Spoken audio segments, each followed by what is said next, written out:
Hello and welcome to the chemistry class once again. आज हम पढ़ रहे हैं रिएक्शन मैकेनिज्म्स में मार्कोनिकॉफ नियम के संबंध में कुछ इम्पॉर्टेंट बातें और किस तरह से मार्कोनिकॉफ नियम को एक्सप्लेन किया जा सकता है उसे हम आज पढ़ेंगे। इससे पहले कि मार्कोनिकॉफ नियम पढ़ें, हमें electrophilic addition of bromine to carbon carbon unsaturated bonds, यानी इलेक्ट्रॉन्स ने ही योगात्मक अभिक्रिया किसकी, ब्रोमीन की, किस पर, असंतृप्त जो बंध हैं कार्बन कार्बन असंतृप्तता के ऊपर जो इलेक्ट्रोफिलिक एडिशन रिएक्शन है उसके बारे में जानना ज़रूरी है। देखिए, एल्कीन्स और alkynes give di bromo addition products. जो एल्कीन होते हैं जो कि द्विबंध कार्बन और कार्बन के बीच में द्विबंध होता है, जिसमें जो एल्कीन, और एल्काइन यानी कार्बन और कार्बन के बीच में ट्रिपल बॉन्ड हो, ऐसे यौगिक जो हैं वो ब्रोमीन के साथ इलेक्ट्रोफिलिक एडिशन, इलेक्ट्रॉन्स ने ही योगात्मक अभिक्रिया करके डाई ब्रोमो योगोत्पाद प्रदान करते हैं। At first, a pi complex is formed by attacking Br2 molecule। तो सबसे पहले जो है वो ब्रोमीन के द्वारा किसके ऊपर, एल्कीन या एल्काइन के ऊपर अगर ब्रोमीन का एडिशन या अटैक होता है उसके द्वारा एक पाई कॉम्प्लेक्स का निर्माण होता है। The pi complex then transforms into a cyclic bromonium sigma complex. तो ये जो पाई कॉम्प्लेक्स है उसके बाद वो सिग्मा कॉम्प्लेक्स में परिवर्तित होता है, जो कि एक साइक्लिक यानी चक्रीय ब्रोमोनियम सिग्मा कॉम्प्लेक्स आयन है। तो किस प्रकार से होता है, देखिए, ये सी डबल बॉन्ड सी हुआ, या फिर इसकी जगह डबल बॉन्ड की जगह ट्रिपल बॉन्ड वाला यौगिक भी या स्पीशीज भी हो सकता है, उसके ऊपर ब्रोमीन का एडिशन या अटैक हुआ। आपको ये मालूम है कि जैसे ब्रोमीन में दो ब्रोमीन एटम्स हैं ब्रोमीन मॉलिक्यूल में, और जैसे ही ये किसी रिएक्टेंट या सबस्ट्रेट के पास आता है, किसी सबस्ट्रेट के पास आता है या मॉलिक्यूल के पास आता है रिएक्शन होने के लिए, अभिक्रिया होने के लिए, उस वक्त जो इसका जो सिंगल बॉन्ड है ब्रोमीन और ब्रोमीन के बीच में, वो सिंगल बॉन्ड में कुछ इलेक्ट्रॉन डिस्प्लेसमेंट या इलेक्ट्रॉन विस्थापन होता है, जिसको कि इलेक्ट्रोमेरिक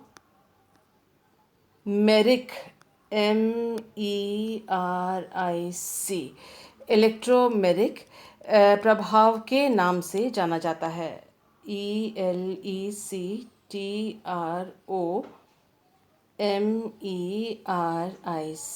ये ई है, इलेक्ट्रोमेरिक प्रभाव के नाम से जाना जाता है। ये प्रभाव तब उत्पन्न होता है जब कोई अभिक्रिया होती है उस वक्त, और अभिक्रिया के होने से पहले या उसके बाद ये जो प्रभाव है वो नहीं रहता है।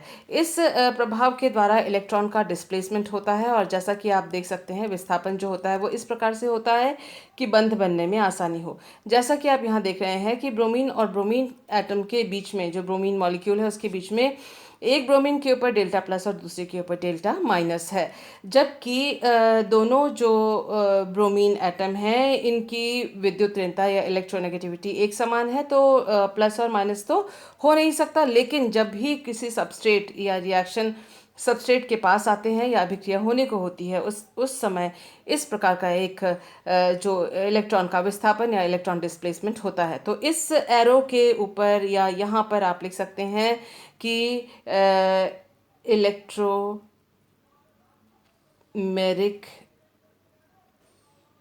इफेक्ट,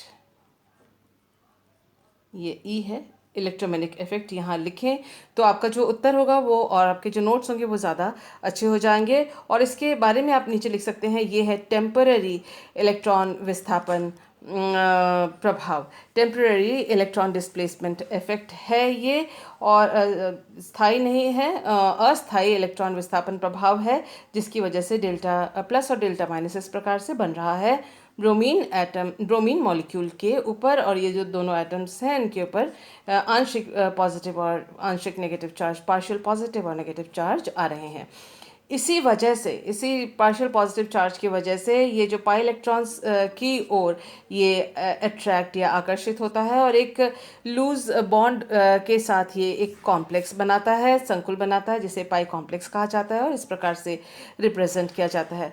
थोड़े समय के बाद ये जो पाई कॉम्प्लेक्स है, बहुत ही थोड़े समय के अंदर वो सिग्मा कॉम्प्लेक्स में परिवर्तित हो जाता है, जिसमें कि आप देख सकते हैं कि जो बी आर डेल्टा प्लस था वो बी आर प्लस में परिवर्तित हो गया है और ये जो ब्रोमीन दोनों ब्रोमो एटम्स हैं उनके बीच का जो बॉन्ड है वो टूट गया है। इस तरह से बी आर माइनस यानी इस बंध के इलेक्ट्रॉन को ये लेकर बी आर माइनस के रूप में निकल गया है। ये बंध जो है वो टूट गया है। ये बी आर प्लस जो है दोनों कार्बन जो द्विबंध से बंधे हुए कार्बन हैं उनके साथ इसने बॉन्ड बनाया और इस तरह से एक चक्रीय यौगिक का निर्माण हुआ। तो हम देखते हैं कि इस स्टेप 1 के आखिर में इस तरह से साइक्लिक ब्रोमोनियम आयन बनता है। आगे देखते हैं कि क्या होता है। The Br minus nucleophile then attacks the sigma complex at the opposite direction to the cyclic bromonium ion. सो ये चक्रीय ब्रोमोनियम आयन जो बना है उसके विपरीत दिशा से, देखिए यहाँ ब्रोमोनियम आयन बना है, साइक्लिक ब्रोमोनियम आयन इस साइड में बना है, तो उसके ऑपोजिट से जो है बी आर माइनस का एक नाभिक के रूप में इसका आक्रमण होता है from the opposite direction to the cyclic bromonium ion. चक्रीय ब्रोमोनियम आयन के विपरीत दिशा से नाभिक स्नेही के रूप में बी आर माइनस न्यूक्लियोफाइल का आक्रमण हुआ, जिसकी वजह से ट्रांस उत्पाद, ट्रांस योगोत्पाद, ट्रांस एडिशन प्रोडक्ट प्राप्त होता है। As a result of the above mentioned attack, जो ऊपर हमने इसको बताया हुआ है, ऊपर लिखित जो अटैक है, आक्रमण है बी आर माइनस का, जो कि ट्रांस अटैक है, उसके नतीजे हमें ट्रांस एडिशन प्रोडक्ट जो है वो प्राप्त होता है इस प्रकार से। अब हम पढ़ते हैं addition of hydrogen halide. Hydrogen halide का जब हम पढ़ेंगे एडिशन योगात्मक अभिक्रिया, उसी में जानेंगे हम मार्कोनिकॉफ नियम के बारे में। तो सबसे पहले हाइड्रोजन हैलाइड का एडिशन कैसे होता है वो देख लेते हैं। उसके बाद हम देखेंगे मार्कोनिकॉफ नियम क्या है और ये क्यों हो रहा है। So alkenes react with hydrogen halides to yield alkyl halides as products. तो जो एल्कीन हैं वो हाइड्रोजन हैलाइड के साथ रिएक्शन करते हैं और जिसके नतीजन एल्काइल हैलाइड उत्पाद के रूप में प्राप्त होता है। ये HX जो है वो हाइड्रोजन हैलाइड है। तो मैकेनिज्म देखते हैं। स्टेप 1 में attack of H plus electrophile. देखिए क्योंकि ये एक इलेक्ट्रोफिलिक एडिशन है, इलेक्ट्रॉन्स ने ही योगात्मक अभिक्रिया हम पढ़ रहे हैं, तो पहला आक्रमण इलेक्ट्रॉन्स ने ही का ही होता है, तभी ये जो एडिशन रिएक्शन है उसको इलेक्ट्रोफिलिक एडिशन रिएक्शन के नाम से पुकारा जाता है। सो पहला अटैक होगा इलेक्ट्रोफाइल का। जो इलेक्ट्रोफाइल यहाँ है वो है hydrogen ion. So attack of H plus electrophile to form carbonium ion intermediate. तो पहला ये एल्कीन के ऊपर असंतृप्त जो निकाय है या अनसैचुरेटेड स्पीशीज़ है उसके ऊपर इलेक्ट्रोफाइल का आक्रमण हुआ, जिसकी वजह से देखिए चार्ज 0, चार्ज +1, दोनों 0 और +1 मिला के +1, तो जो चार्ज होगा यहाँ कार्बन के ऊपर उसके ऊपर प्लस चार्ज आ जाएगा और ये कार्बोनियम आयन मध्यवर्ती बना। क्योंकि ये जो हाइड्रोजन है वो किसी एक कार्बन से जुड़ जाता है और ऐड होता है जाकर अटैक आक्रमण करता है, वो इसलिए क्योंकि इस पाई बंध के इलेक्ट्रॉन के द्वारा इस हाइड्रोजन के ऊपर जाके बॉन्ड बनता है। तो जब ये इलेक्ट्रॉन्स चले गए यहाँ पर, तो ये जो बचा हुआ कार्बन यहाँ पर है ये बंध टूट जाता है। इस बंध के इलेक्ट्रॉन्स के द्वारा हाइड्रोजन के साथ बंध बनता है, ये CH बंध नया बना और ये जो दूसरा कार्बन है उसके इलेक्ट्रॉन्स जो हैं वो बंध के इलेक्ट्रॉन्स हाइड्रोजन के साथ बॉन्ड बनाने में लग गए, तो ये इलेक्ट्रॉन न्यून हो गया या प्लस चार्ज इसके ऊपर आ गया। तो पहले स्टेप के आखिर में कार्बोनियम आयन मध्यवर्ती इस प्रकार से बनता है। आइए देखते हैं स्टेप 2 में क्या होता है। देखिए स्टेप 2 में अटैक ऑफ न्यूक्लियोफाइल। न्यूक्लियोफाइल कौन सा, जो यहाँ पर हेलोजन का जो हेलाइड आयन है वो न्यूक्लियोफाइल है क्योंकि उसके ऊपर माइनस चार्ज है। So attack of nucleophile and formation of product molecule.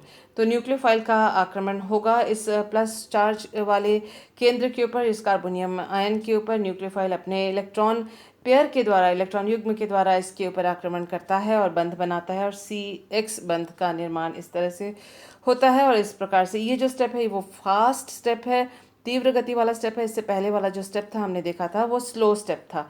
तो स्टेप 1 इसके अंदर रेट डिटरमिनिंग स्टेप है, और जो स्टेप 2 है वो फास्ट है, जिसके नतीजन एल्काइल हैलाइड उत्पाद प्राप्त होता है। तो इससे पहले जो यहाँ पर स्टेप 1 था, ये देखिए ये स्लो या रेट डिटरमिनिंग स्टेप था।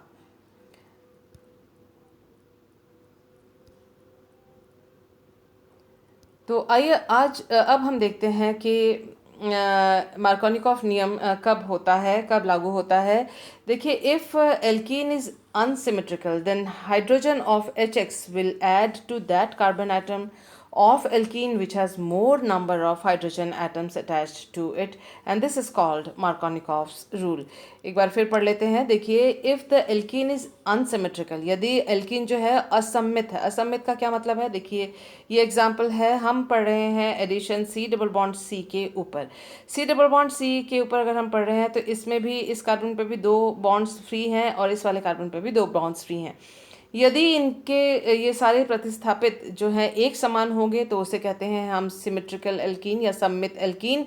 अगर ये जो 2 डबल बॉन्ड हैं, इसके ऊपर जो 4 जो फ्री वैलेंसीज हैं, उनमें अलग अलग, ये अलग और ये अलग समूह जुड़े हुए होंगे तो उसको कहते हैं हम अनसिमेट्रिकल एल्कीन या असम्मित एल्कीन। जैसे कि ये देखिए, C डबल बॉन्ड C है, इस वाले कार्बन पे दोनों हाइड्रोजन लगे हुए हैं और इस वाले कार्बन पर केवल एक हाइड्रोजन है और दूसरा CH3 ग्रुप है। इस प्रकार ये हम देख सकते हैं कि ये दोनों समूह जो हैं, इन दोनों समूह के समान नहीं हैं, इसलिए ये असम्मित एल्कीन है। तो अगर असम्मित एल्कीन या अनसैचुरेटेड एल्कीन पर HX का एडिशन होता है, हाइड्रोजन हैलाइड का एडिशन होता है, या कोई भी HXX कुछ भी आयन हो सकता है, उसका एडिशन होता है, जैसे मान लीजिए OH हुआ इत्यादि। तो अगर इनका, या Cl माइनस हुआ, तो ये जो अगर HX इस प्रकार के स्पीशीज़ हैं वो इसके ऊपर ऐड होते हैं, तो इसमें हाइड्रोजन, HX का जो हाइड्रोजन है विल ऐड, वह ऐड होगा, वो योगात्मक अभिक्रिया उसकी होगी टू दैट कार्बन, वो उस कार्बन से बंध बनाएगा एल्कीन के, which has more number of hydrogen atoms attach to it. उस कार्बन से हाइड्रोजन बंध बनाएगा एडिशन रिएक्शन में, जिस पर पहले से ही हाइड्रोजन की संख्या ज़्यादा है। तो यहाँ देख सकते हैं कि अगर इन दोनों कार्बन्स को हम स्टडी करें तो इसमें 2 हाइड्रोजन है और उसमें 1 हाइड्रोजन है। हाइड्रोजन की संख्या ज़्यादा कहाँ है? यहाँ पर ज़्यादा है।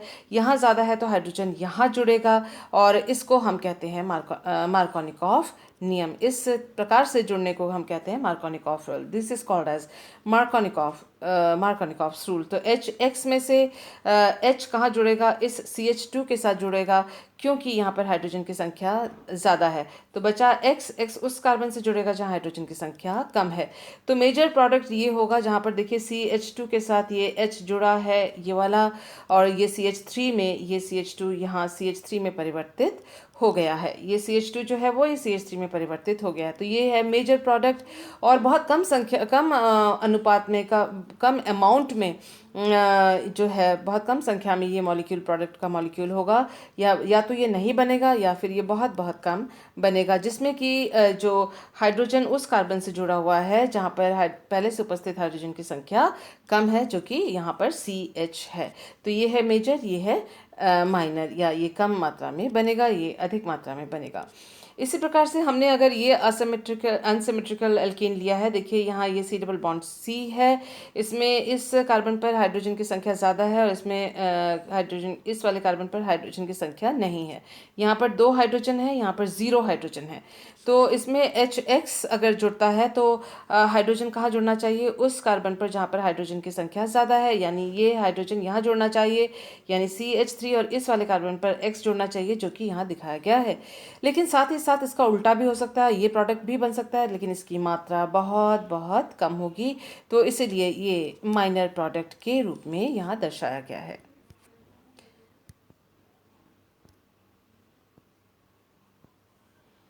अब हम जानना चाहेंगे कि एक्सप्लेनेशन ऑफ मार्कोनिकॉफ्स रूल क्या है, यानी मार्कोनिकॉफ नियम ऐसा इस प्रकार से क्यों होता है। Stability of the carbonium ion intermediate decides the product formation. जो कार्बोनियम आयन मध्यवर्ती बनता है इलेक्ट्रोफिलिक एडिशन रिएक्शन के द्वारा, वो यह तय करता है, डिसाइड करता है कि जो कौन सा प्रोडक्ट, कौन सा उत्पाद बनेगा, मार्कोनिकॉफ नियम के अनुसार बनेगा या नहीं बनेगा। हमें यह भी मालूम है stability of the carbonium ion is as follows. Carbonium ion की मध्यवर्ती की जो स्थायित्व है वो इस प्रकार से है, जो कि हम जानते हैं सबसे ज़्यादा टर्शरी या तृतीयक जो कार्बोनियम आयन है वो सबसे ज़्यादा स्टेबल है, उससे कम सेकेंडरी है, और उससे भी कम प्राइमरी कार्बोनियम आयन है, और सबसे कम जो है वो CH3+ या मिथाइल कार्बोनियम आयन सबसे कम स्थायी होता है। तो ये मोस्ट स्टेबल, ये लीस्ट स्टेबल।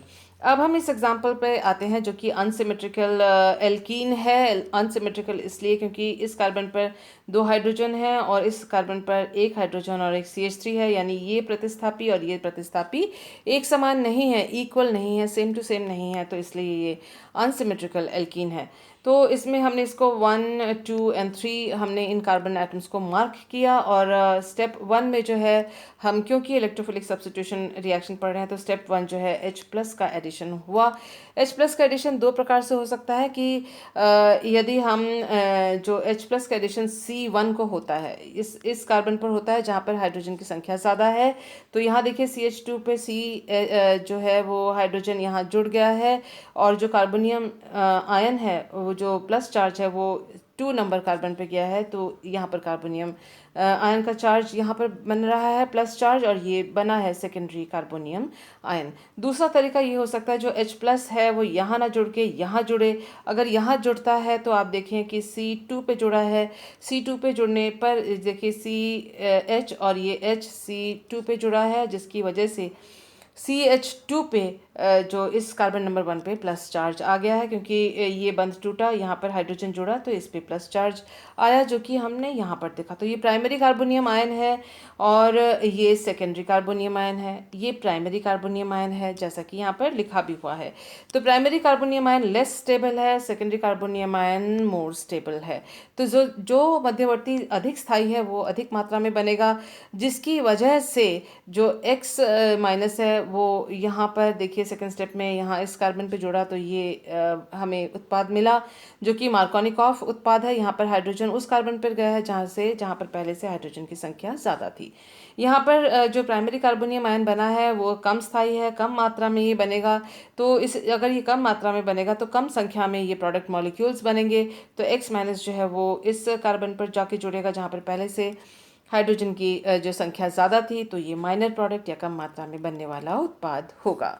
तो मुझे उम्मीद है कि एग्जामिनेशन में, अगर आपके ग्रेजुएशन के एग्जामिनेशन में मार्कोनिकॉफ नियम के ऊपर कोई नोट्स आते हैं या क्वेश्चन आता है या वाइवा में क्वेश्चन आते हैं, तो आप उसको अच्छी तरह से कर सकेंगे, क्योंकि एक्सप्लेन मैंने आपको कर दिया है रीज़न।